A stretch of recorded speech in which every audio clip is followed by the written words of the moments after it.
real estate agents. Welcome to the Weekly Closer. I'm your host, Jeff Underwood, along with my co-host, Joey Sampaga. How's it going over there, Joey? Pretty good, Mr. Jeff Underwood. I'm caffeinated and ready to go. Sweet. We are the Real Estate Marketing Maniacs. Oh yeah. Yeah. Yes. All right. That was a better oh yeah, I think, than the last time. I like that one. We got some guests in the house with us today. Two guests now.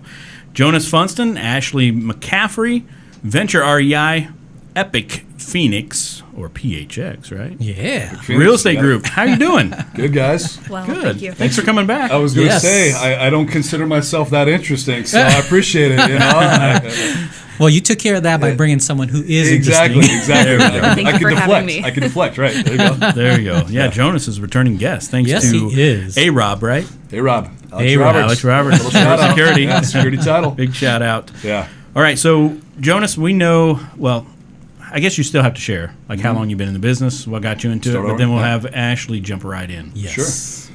Well, this is coming up on year 14, so we've been here 15 years, so got in, pretty, shortly after moving here. Yeah. Again, like anybody else, just kind of looking for, something that was going to be more of a career instead of a job, and I always enjoyed the sales and, customer service aspect and that sort of thing. So, seen a couple market cycles. Obviously there's some folks that have been in business, much longer than me, that are older and wiser, but I think I've been around the block long enough to, know something about something. So Yes. Yeah. Absolutely. Ashley, how about yourself? So why don't you tell us how long you've been in this and then what got you into it? Sure. So I am coming up on my 1-year anniversary of working with Jonas. Yay, And congratulations. Thank you. Awesome. Prior That is to that, awesome. I didn't have much experience in real estate at all. Very, very limited. I was a stay-at-home mom. I have 2 young kids, but I did have a professional job prior, which was in higher education, but a very much so customer service-oriented role. Got it. So it's been a very seamless transition as far as working in a collegiate environment and then now working in real estate. Cool. Yeah. Probably paid a little more here. It's nice. Yeah. I have better hours You put and Jonas I'm on the closer to spot. home. I was like, thanks, Joey. Yeah. There's lots of perks. Lots of perks. Awesome. So, And yeah. lots of upside, I bet. A lot of upside. So, absolutely. So you are in a little bit different role, and I know this is one of the reasons why Jonas wanted to bring you on the show too, is to share your role with the team and how that's helping the entire team. So whoever wants to share. Yeah, I'll jump in just to kind of back up for a moment and then kind of let Ashley take over. But I lovingly call her our Trojan horse. She's our secret weapon, and building the team this past year was kind of a new venture for me, and just kind of trying to figure out like what our differentiators are and kind of what's working for other teams, other realtors, and that sort of thing. And one of those components is an ISA. Somebody just manning phones and reaching out to leads or past, present clients, that sort of thing. And we cross paths. We've known each other for 12 years, but through mutual friends. But would kind of be one of those every couple of years see each other, barbecue, that sort of thing. Got it. So just in passing, had a conversation with her husband. And just more so just catching up, like, how's your family, this, that, and the other thing. And he mentioned Ashley was kind of looking to get back up, in the field and kind of what her experience was. And so within, I think, a day or two, reached out and, kind of asked when she would be able to come down. She's like, well, I'm at home and, I'm in, Birkenstocks and sweatpants. And I'm like, perfect, I'll see you in 20 minutes. So she literally came down for the interview in sweatpants and Birkenstocks and was probably there for an hour and a half. And, I knew her, but I didn't know her, at that capacity. And after the interview, I just knew she was going to be a perfect fit for the role, and has not only met my expectations, but, far exceeded my expectations. Yeah. So what made you think of this role? I mean, was this something you were thinking about prior? Yeah, so it was something I was thinking about prior, and as realtors, we only have so much bandwidth and capacity, and so in order to scale and in order to grow, you either need to bring on either other agents or support, or a combination of both. So my goal was first and foremost to lift some of the load off myself.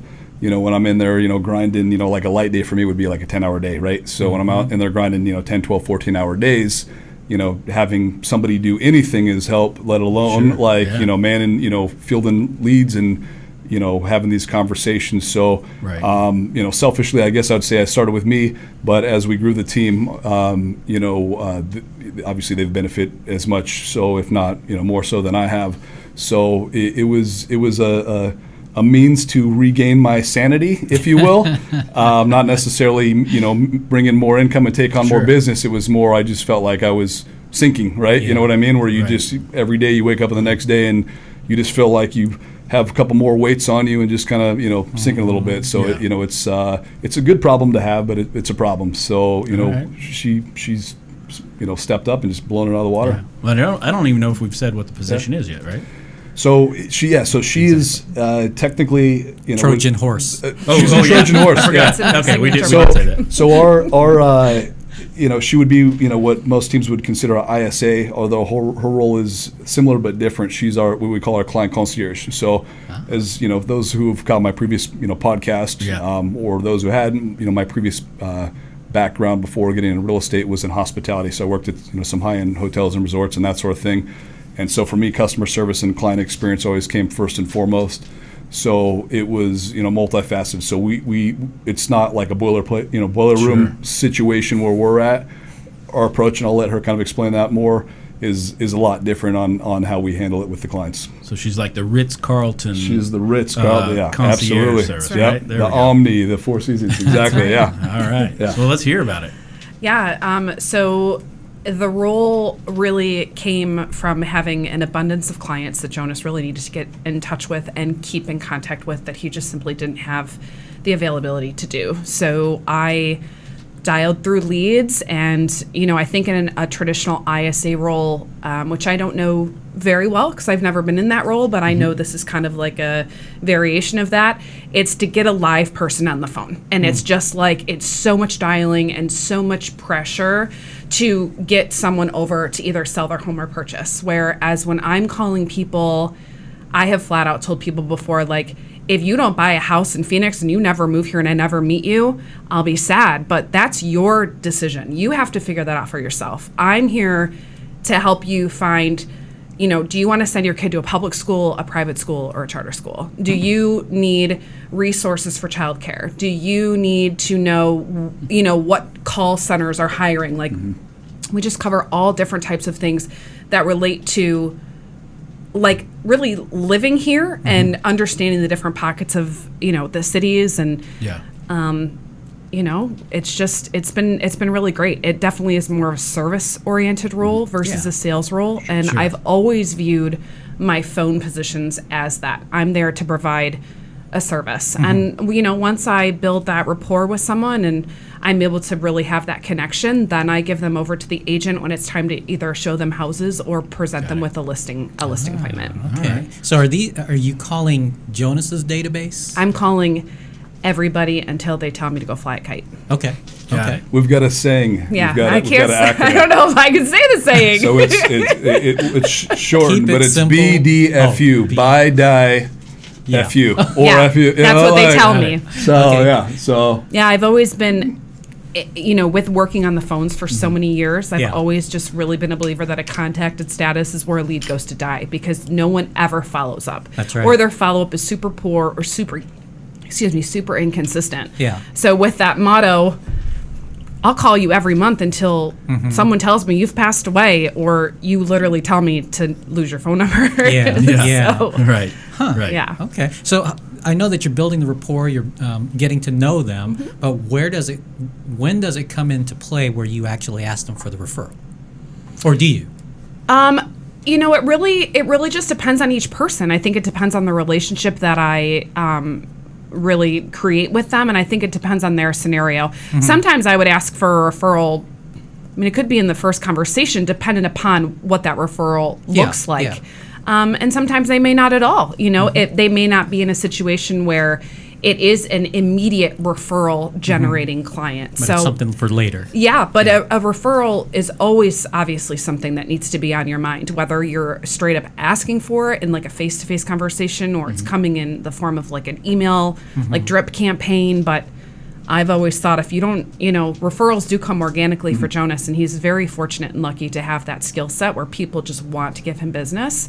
But in a lot of ways, if you don't ask for a referral, people aren't going to give it to you. Yeah. You need to really, plant that seed and water it a little bit in hopes that people do remember you when they think of a real estate agent. We're we're coming up on a year, but we are already to the point where I could directly look at certain clients that we've now closed that we wouldn't have been clients otherwise. And number one, number two, we are getting those referrals, and not quite repeat clients yet because they haven't really bought and sold a second property. But the clients that Ashley's converted from a lead to a client we're already assisting, like somebody's mom, somebody's coworkers, and this and other thing. So it's already coming full circle. And a lot of these a lot of the clients that Ashley's been in contact with and converted, we're already, whether or not it was actually the case or not, we're already working with realtors, you know what I mean, that sort of thing. I get a lot of those. They're my favorite. Yeah. So her because they're not telling the truth. It's because they eventually will work with me. I mean, it's just what it is, Right. She's got a lot of, we'll just say, lady crushes, and not maybe in the sexual sense, but like so many. They want to go shopping with her. They want to take go get coffee with her. I mean, it's literally they come down to the office and hugging it out. We've sold 2 properties recently that both clients hadn't even physically, primary residences, not even second homes or investment property, never even set foot in the property before buying and closing. And one of them had never even been to Arizona. Before they closed. Wow. So I mean, this is the magic that she's doing, So if I may interject with that client that he's speaking of, in our initial conversation, she told me flat out in like the first 90 seconds that she was not coming here to buy a house. She was going to be a renter. Correct. Wow. And I said, okay, what do you want a rental? I mean, I'm like, I'm here to really help you with whatever it is.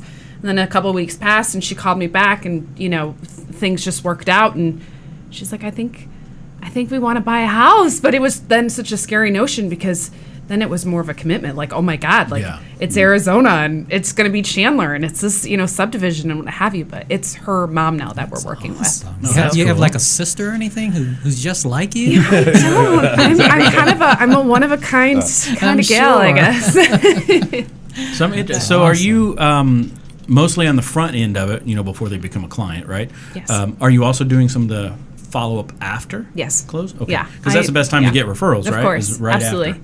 Yeah, the relationships that I've been able to build with so many of these clients is a true relationship. I mean, one of our clients, her son goes to my daughter's school, and we see each other at school events. Like, it's a real personal thing for me. Got it. So yeah, I text them all the time when I'm supposed to have happy hour with somebody next week, and it's a true relationship. It's not for the business. I truly don't give a shit about the business. That's not my job. My job is to make somebody feel and really understand that it's a true interest that I have for them in whatever it is that they need in that home buying process. And even after. Yeah.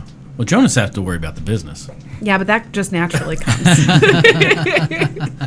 When I don't worry about the business, he gets the business, and the team gets the business, and that's the beauty of it. That's awesome. Exactly. Because I'm not licensed. I'm not an agent. I do not have a real estate license. Got it. So, all right. And I tell people that. That actually works That to probably our works favor. to the advantage. It Yeah. does. 100%. And that's kind of one of the Trojan horse things that works out because, especially like on a cold lead or internet lead or whatever, as soon as somebody who's potentially selling them something, their guard immediately goes up. Yeah. Yeah. And then when she points out, she's like, look, I'm actually not a realtor. I'm not here to sell you something. I'm here to, answer your question, immediately diffuse. I'm literally sitting there next to her listening to these conversations, and you could just feel the tone of the conversation completely shift, and then just kind of those concerns with the client melt away, and then she just takes it and runs. You know what I mean? Wow, So that's great. I spoke with someone awesome. yesterday that, the initial, I still have my Detroit phone number. So, and I don't think I could ever get rid of it. So when I'm dialing clients, it's from my personal cell phone. Yeah. So she answered. We have never spoken before. I'd never reached out to her. She was a new lead, and she was so annoyed that I was calling. And most people are. I would Everybody be is, too. yeah, sure. So, her and I ended up speaking for a little while, and I told her, I'm like, if you want to make it to Arizona, I can help you with X, Y, and Z, and blah, blah, blah. And by the end of the conversation, she was literally crying, telling me that it was a blessing that I had called because she just felt so overwhelmed. Like, she needed to find employment, and she was getting kicked out of her house, and there were so many things that were going on. But literally on the phone crying. And I get that a lot, like, because it is such a unique role, and so many people don't expect that people are really going to care. And we do, and it's the truth, and it's genuine, and people feel that, and they are really receptive to it. For sure. Do you have a script at all, or do you just call and just say, "Hey"? It's just from my noggin. That's awesome. Yeah. Well, we've kind of in this industry, right? There's so many agents now that I just think people are used to the opposite approach that you take. Correct. Yeah. They're used to the hard sale, just sign the contract, right? But I think that just allows you to really build a better rapport with them. Yeah. Because, I mean, let's face it, a lot of agents, I mean, we're known as like used car salesmen, right? I mean, that's just the way it is. Right. Or Used car perception. salesmen, lawyers, realtors is usually like kind of the pecking order. Yeah. Maybe it shifts a little bit from time to time, but Yeah. basically, yeah. Yeah. So where do you see this going in 2019? I mean, for your business, I know we're seeing a little bit of what a lot of people are thinking a shift happening right now. How is this? I think roles Gonna like help this them. are going to become more important. And Yeah. I see us scaling Ashley, and I see Ashley stepping into probably more of a management position, kind of, bringing on some more Ashleys, if you will. Yeah. And so, this went from concept to test to, proven. And, our approach, myself included, I've never been a hard sales guy. Like, I'm in sales and I hate being sold. You know what I mean? Like, Yeah. I don't take pleasure in going into a car dealership in full court pressing with the guy. You know what I mean? So I've never implemented that in my business. And the agents on my team, the same way. Like we've got a unique culture. Like we don't take anybody and everybody. Like for me, it's not a head count. You know what I mean? It's not how big our team's going to be, how many agents. Have this constant revolving door of agents coming in and out. Like it's truly like a family, and so it's important to me that they match our values and how our approach is. So I see Ashley's role growing and it becoming more important in our business as the market shifts, whether it's a strong market, whether we're in an up market, neutral market, dropping market. I think in a flat or declining market, I think it becomes exponentially important, right? Because now you can't just be like, well, my cousin sells real estate or my mom has a real estate license or whatever. You need to be providing true value to the customer. Absolutely. And when we take it from that approach that like just the real estate side is only one piece of this, there's a lot of moving parts. And if this piece doesn't fall into place, then the purchase or sale is never going to happen, right? Right. And I think the mistake that most realtors make is and ISAs make is they just go straight for the jugular. Yes. They go straight for the sale. Yeah. They don't give a shit about like all the other moving parts. Yeah. We take a Right. step back. Obviously the sale and purchase conversations happen, but we let it happen organically. We let it flow and then just kind of weave back into the conversation. So I see this being something that we just continue to grow within our team. That's awesome. I'd love to keep tabs on you guys. See how that goes. Well, you just go to the website and become a lead, and then There you she's go. going to call you. Yeah, Exactly. I ought to Don't do worry, that. I'll call you until you tell me to go F off. Or until you die. I'm hoping it's the One of the first. two, but- We did have we're not going to say names, but we did have a lead come in from an agent that we know. We're like, oh, she's like, I'll let you tell the story, but I was just like, oh my Oh, it God. was it's quite so there was a guy that or someone that we know that came in as a lead. My face is red, I can feel it. And I was going to implement our model onto him, but I didn't. I saved him from the relentless phone calls from the 313 cell phone number. Well, you did call. You I did. Call. I did. She's like, what should I do? I'm all call him, see if I he picks did. up. I Didn't did. pick up. No, I was he like, didn't. He avoided me. I think Rule he sent number a one in real voicemail. estate: pick up your phone, Yeah. return your That's calls. right. That's right. Yeah. That's right. That's right. So we mentioned market shift a little bit. What do you see for 2019 and beyond? I mean, what are you seeing right now? 2019. I think it's still going to be a good year, depending on kind of how you position yourself in the market. Right. It doesn't matter what the market conditions are doing. If you're able to adapt, you'll be just fine. So we're definitely seeing shifting happening, and that's not just in our market. Right. We're seeing it happen nationally, and a lot of times, you don't catch wind of this, until months have gone by. We work with a lot of out-of-state buyers, a lot of investor buyers, and and just kind of anecdotal conversations with them, like, hearing, our clients in other markets in, California and Washington and Illinois and that sort of thing, and then kind of saying, hey, here's what we're seeing in our market, and, kind of feeling the same thing here. Obviously we always have the seasonal slowdown, but, this year I'd say it came about 3 months early, right? So that's non-seasonal. Right, so, right.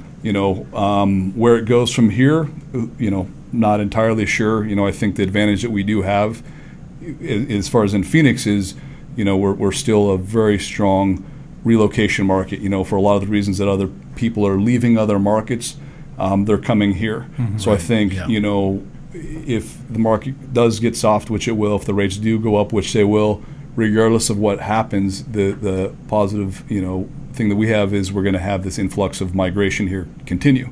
So if you can position yourself to be the recipient of that activity, right, you'll be fine. But it's not going to go up indefinitely. So I encourage people to not just be a one-trick pony at anything. You need to be able to adapt. If you're not comfortable, being a buyer's agent, get comfortable. If you're not comfortable working with, people, outside of your sphere, get comfortable. Otherwise, you're going to be looking for another line of work here pretty quick. That's right. Yeah, so for sure. Yeah.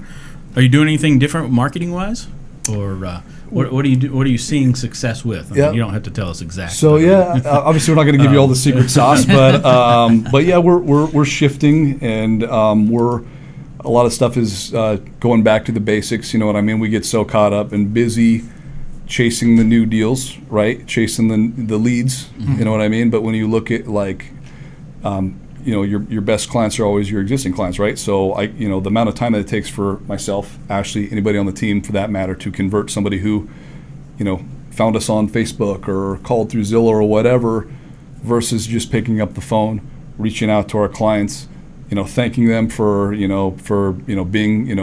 being our clients, and sending those letters and thank you cards, and when they do send those referrals, doing cool pop buyer stuff, don't go away from your core. Your core is what's going to feed you regardless of what happens, right? Yeah. So we're really focusing on that, and then obviously with the influx of people moving here, we're putting a heavy focus in the relocation space and trying to get in front of that market. So can I ask how you do some of that?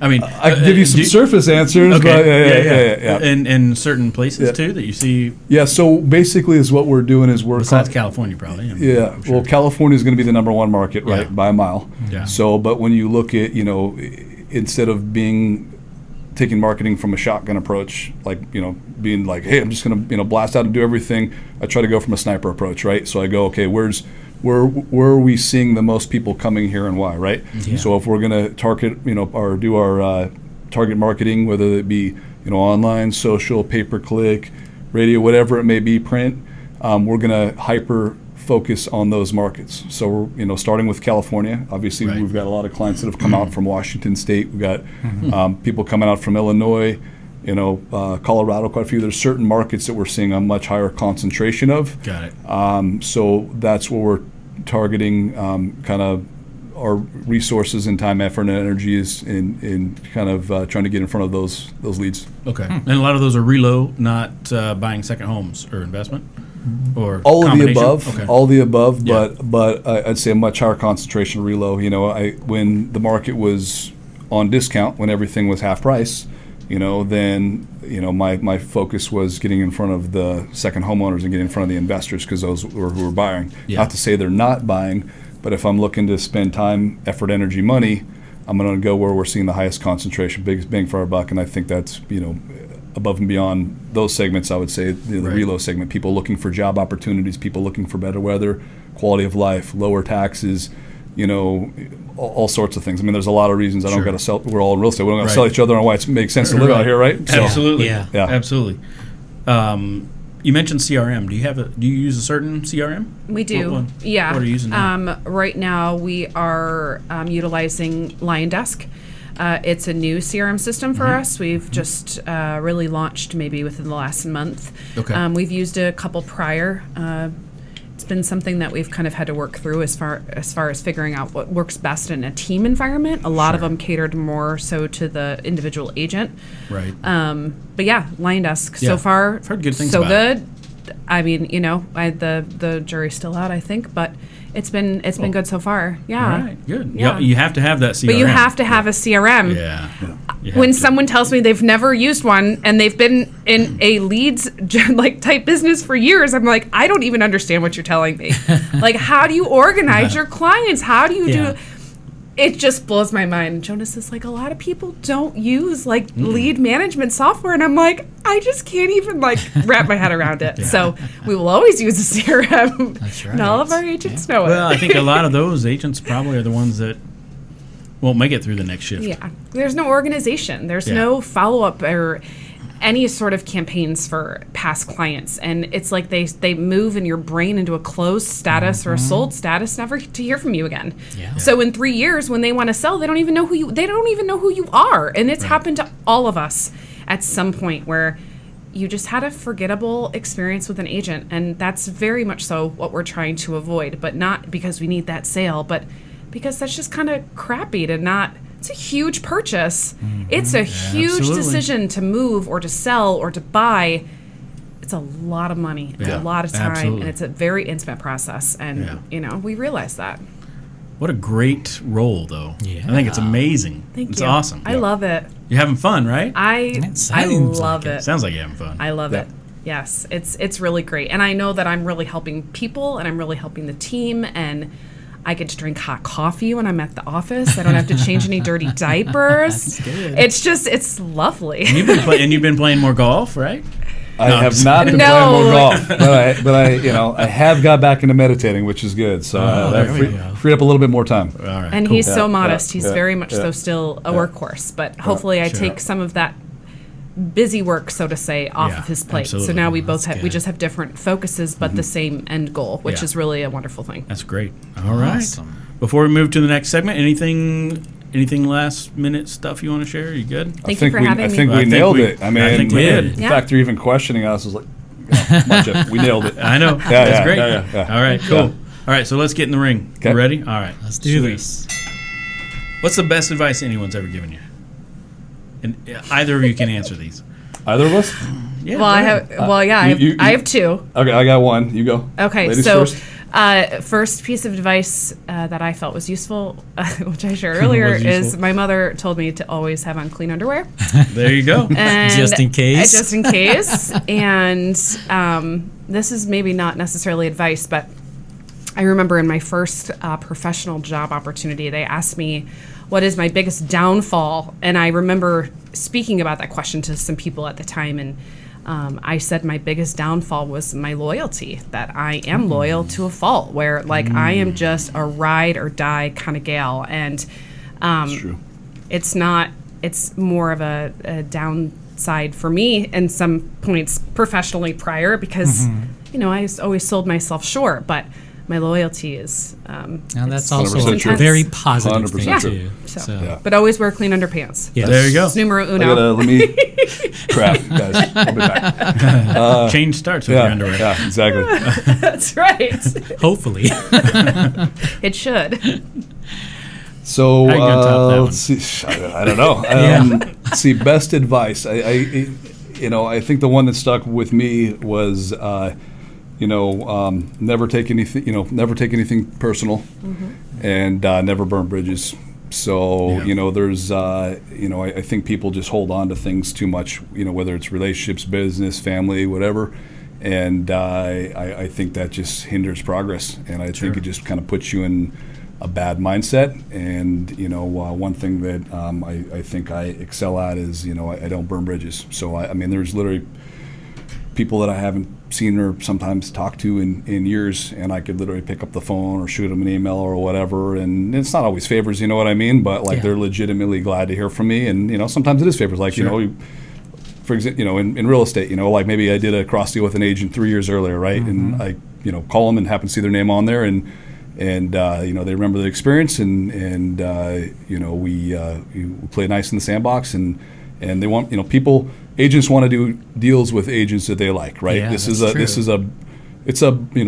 a brutal business at times, right? And unfortunately, because it is a low barrier to entry, and we were talking about kind of headcount as far as locally and nationally with realtors, you know, it is refreshing when you see a name on there that you're like, oh, thank God it's, you know, Jeff. Thank God it's John. You know what I mean? Like, so, and, you know, and they do go to bat for you, right? Like when it's their clients, when an offer comes in, and sometimes there's multiple offers, or maybe it's not the terms that the seller wanted or the buyer or whatever, you know, that agent on the other side, you know, while not jeopardizing their fiduciary responsibility to their client, will go to bat for you. Yeah. So that's worked well for me in business. It's worked well for me in life in general. So I those are kind of things that, you know, are I live by. Good So, stuff. All right, that's great.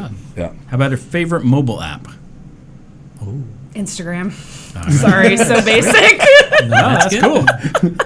That's cool. Instagram. Well, I've. It's not too poignant. No, It's I was not just gonna say. I was like, I like that you took a deep breath and you're actually like, you know. It's almost embarrassing. Yeah, I feel like it should be more like professional, but it's not. There was zero hesitation. That was like literally 1 second, 0.03 seconds later, instant response. I like that. See, she's real. works. Yeah. She's real. I like social media. Can't help it. I have a one on mine called it's either Productivity or Productive or something like that is the app, and basically is, you know, I'm trying to you know, not just implement for myself, but, you know, lead by example for my agents.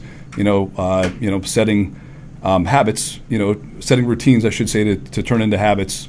You know, and then how that, you know, and then also setting goals that are going to be associated with that. So I've been using this. It's I think it's whopping $2 a month or something, you know, like that. So, you know. Easy investment, and they kind of just gamify the process. You just kind of plug in, like, you know, if I want to, you know, read for, you know, half hour a day and follow up with, you know, call leads for an hour and, you know, do, you know, push-ups and blah, blah, blah. It just kind of gamifies the process, and it's all stupid stuff, right? It's stuff that you should be doing, but until that little pop-up happens and you do a little swipe and get the little badge and stuff like that, you know, you're like, you don't do it, right? So, so that's been pretty helpful for me lately. All right. Awesome. Have you ever just swiped, get the badge without actually doing? You know what? I haven't yet. I haven't cheated the system yet. Matter of fact, I swiped the wrong way when I was learning it, and it's like, you know, dismiss it. And I was like, what? I'm like, no, I actually want to do that. You know what I mean? So I had to go back, put it back up. So I haven't cheated yet. So Nice. He makes us do push-ups Integrity. with him. I do make him do push-ups. We You do know, as a like, so it group. pops up, and then I'll, you know, just hear me My armpits were You know, horrible. yelling through the halls, grabbing one of our preferred lenders, grabbing the team, like, oh my God, like, you know, and just Like, oh you know. God, his bell must have gone off again. How about a book recommendation? Book recommendation. I have to think about that one. You go. So I'm spacing on the author, but I have recently dove into 25 Habits of Highly successful and it's sales person, people. influential people. Stefan something or another.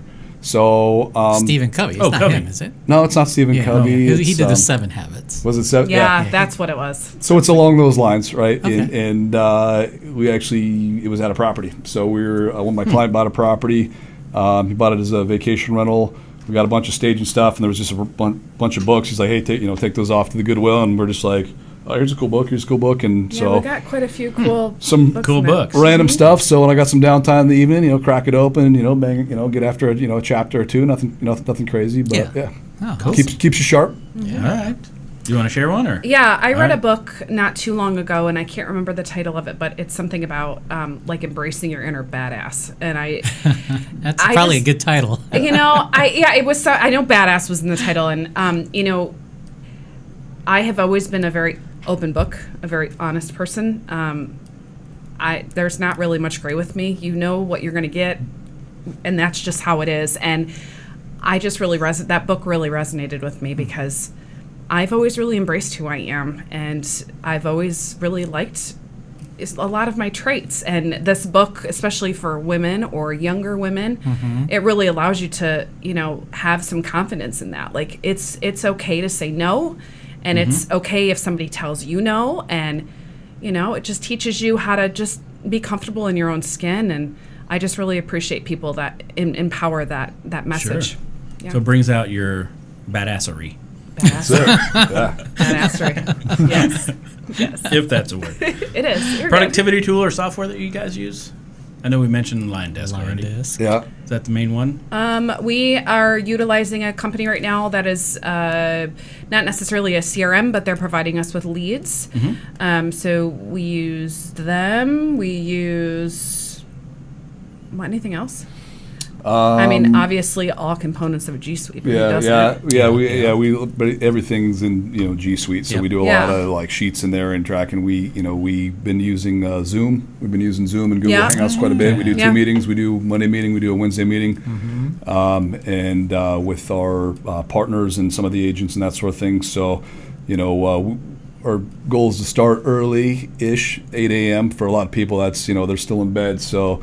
I'm not cracking the whip where every single agent needs to be there, in full gear at 8 a.m. So, say 2/3 of them make it to the morning meetings, and then the others are on there. So we're just kind of leveraging, video technology for our meetings. Yeah, that's and cool. kind of keeps us on track and, gets their ass out of bed. Absolutely. So, and it's most people really do make it, and they look forward to it, and there's stuff that they take away from it, and.